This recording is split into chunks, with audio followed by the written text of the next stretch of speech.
Olá, tudo bem? Vamos iniciar aí a nossa quarta unidade.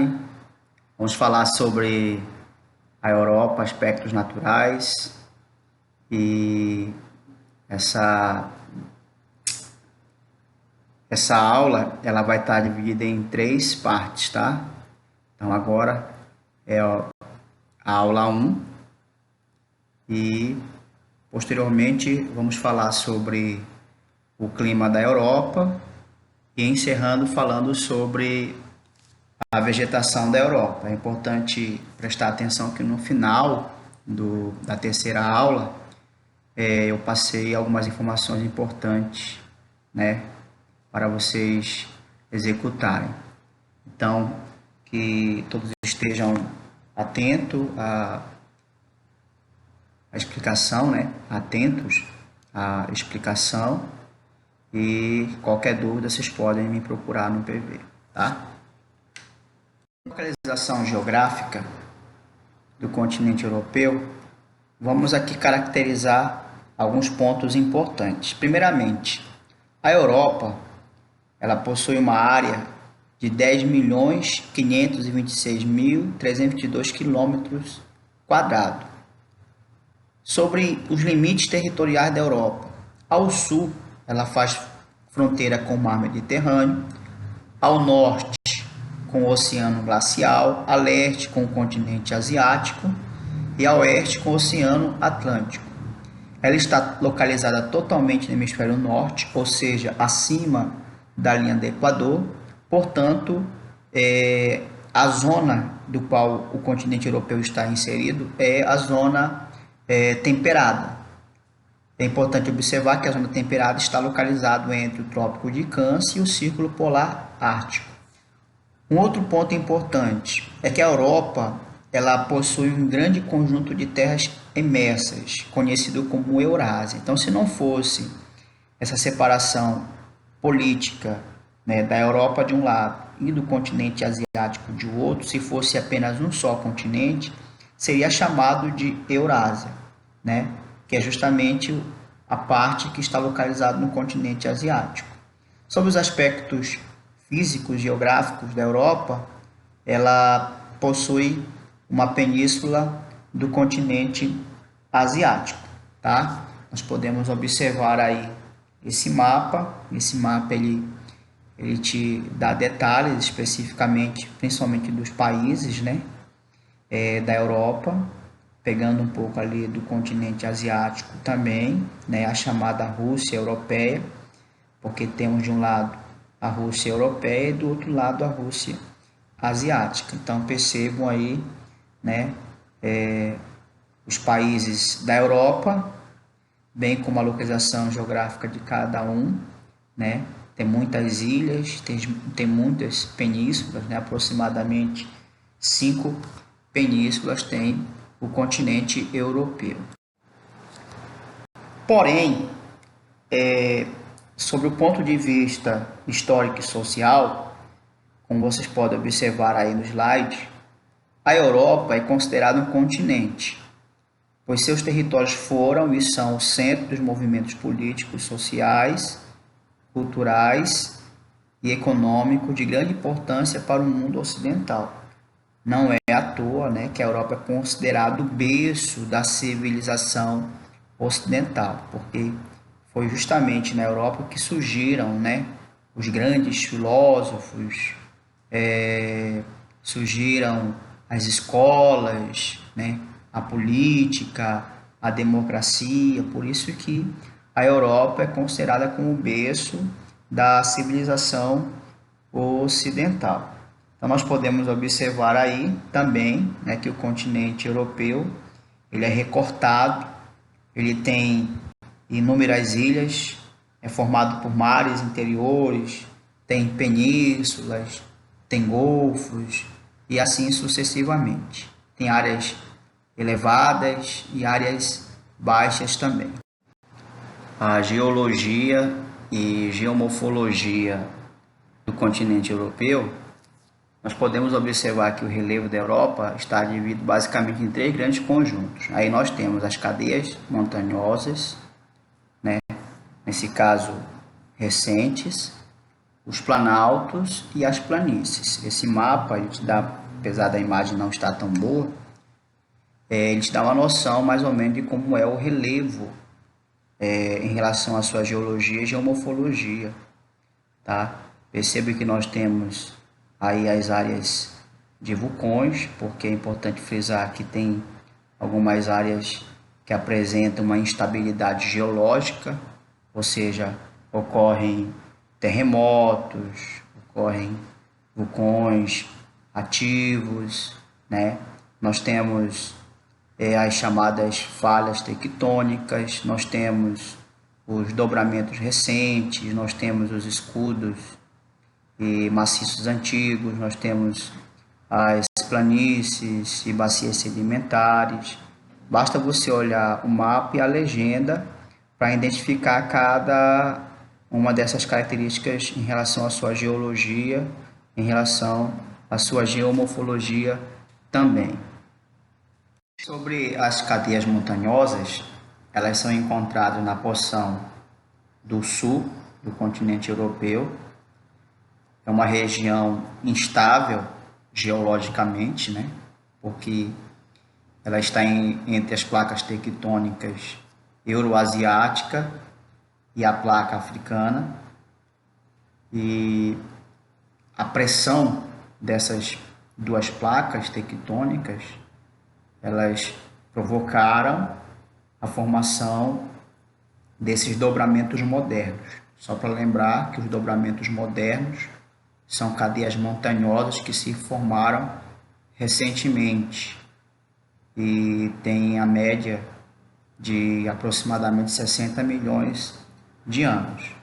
Então, essas formações modernas de montanhas, elas se estendem desde a cordilheira penibética, localizada no sul da Espanha, até as montanhas do Cáucaso, entre os mares Negro e o Cáspio. Um outro fator que faz parte também dessa cadeia montanhosa são os Alpes, os Apeninos, Pirineus, os Cárpatos, os Balcãs e o Cáucaso. E nós temos também o ponto culminante da Europa, que é o Monte Elbrus. Tem aproximadamente 5.642 metros de altitude. Então, só para relembrar, essa área é uma área instável, tá? É uma área que tem constantemente terremotos, né? É uma área que sofre com esses abalos sísmicos, tem grandes possibilidades de sofrer com tsunamis, e vulcões ativos. Então afeta muito. Por quê? Porque afeta? Porque a Europa é um continente pequeno, a densidade demográfica lá é extremamente elevada, então qualquer abalo sísmico, qualquer terremoto, o vulcão entrando em erupção, isso acaba gerando não só impactos econômicos, não só impactos sociais, mas também levando à morte de centenas e até mesmo milhares de pessoas. E aí nós temos os planaltos. No caso dos planaltos, eles estão presentes nas áreas compostas por rochas antigas, né, chamado de maciços antigos. Toda rocha antiga ou maciço antigo tem mais de 100 milhões de anos, isso falando geologicamente. Então, geralmente nesses maciços antigos podem ser encontrados lá recursos minerais metálicos, como ferro, como bauxita, como cobre, como níquel, como chumbo, entre outros fatores. Então, é uma área muito propícia, né, para a importância, principalmente das atividades industriais. E aí nós temos as planícies. No caso das planícies, nós podemos observar aí, né, elas são encontradas por vários rios, que são intensamente utilizados como via de transporte. Então, nós podemos observar que essas planícies elas não ultrapassam os 200 metros de altitude. Por quê? Porque apresentam predomínio do processo de sedimentação. Então, as planícies, elas são predominantes praticamente em toda a Europa, a exemplo da germânica, da sarmática e da planície da Hungria. E a hidrografia dos rios da Europa, né? Nós temos um fator que acaba favorecendo a presença de muitos rios no continente. Por exemplo, o predomínio das baixas altitudes. Isso acaba influenciando nas características dos rios europeus. Então, esses rios são intensamente utilizados, né, principalmente para o comércio local, né, para transportar mercadorias e principalmente também para o turismo, que é muito forte na Europa, o turismo hidroviário, né? Importante assim destacar. E esse mapa, ele te mostra aí a localização específica dos principais rios da Europa. Então, o mapa em si ele te mostra praticamente os rios principais, né? Mas não vamos falar sobre todos esses rios. Vamos destacar alguns deles que são importantes para a economia local, tanto em relação a transportar mercadorias, como para o turismo local também, tá? Então, dê uma visualizada aí, uma leitura geral do mapa, para falarmos sobre alguns principais rios da Europa. O rio Volga é o maior em extensão do continente, né? Tem 3.688 quilômetros de extensão. Ele é muito utilizado para a geração de energia e navegação. No inverno, ele acaba congelando. Nós temos o rio Danúbio, que é o segundo maior rio da Europa, intensamente utilizado para o transporte de mercadorias e embarcações turísticas. E ele corta importantes áreas industriais e centros urbanos. Nós temos o rio Sena, localizado na França. Ele é utilizado para navegação, é utilizado também para irrigação, para o lazer, para o turismo. Para vocês terem uma ideia, o rio Sena ele corta a cidade de Paris, né? Principalmente no verão, são construídas, olha só, um detalhe, são construídas praias artificiais em suas margens e é comum, né, encontrar, principalmente no verão, barcos turísticos navegando por suas águas. E um outro atrativo turístico são as pontes, né, que são construídas sobre esses rios. Nós temos também o rio Elba. O rio Elba ele passa pela República Tcheca e pela Alemanha. Ele é utilizado para o transporte de mercadorias até o porto de Hamburgo, considerado o maior porto da Alemanha e o segundo maior porto da Europa. Nele está localizado a foz do rio Elba.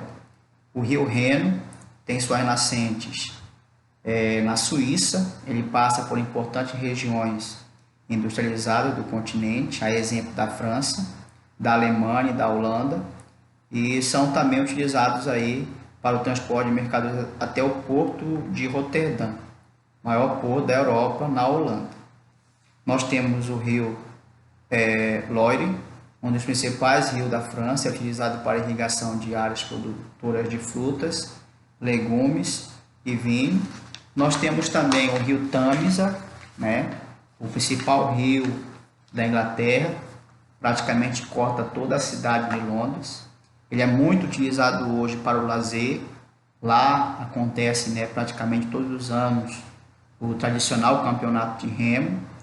Graças a Deus que hoje ele é um rio despoluído, mas já foi considerado o rio mais poluído do mundo desde a época da Revolução Industrial, né, como a parte das indústrias, das cidades, das casas daquela que não tinham banheiro. Praticamente as pessoas faziam suas necessidades no rio. Por isso que ele já foi considerado o rio mais poluído do mundo. Para despoluí-lo, além de toda a tecnologia, né, muito investimento financeiro, levou aproximadamente 50 anos, né? Então, ele tinha um mau cheiro, né? Que obrigava o parlamento a suspender reuniões devido ao forte odor. Esse é o rio Tâmisa. E assim, pessoal, vamos encerrar essa primeira aula. Espero que vocês tenham compreendido e vamos iniciar a segunda aula no próximo vídeo falando sobre os tipos climáticos. Beleza?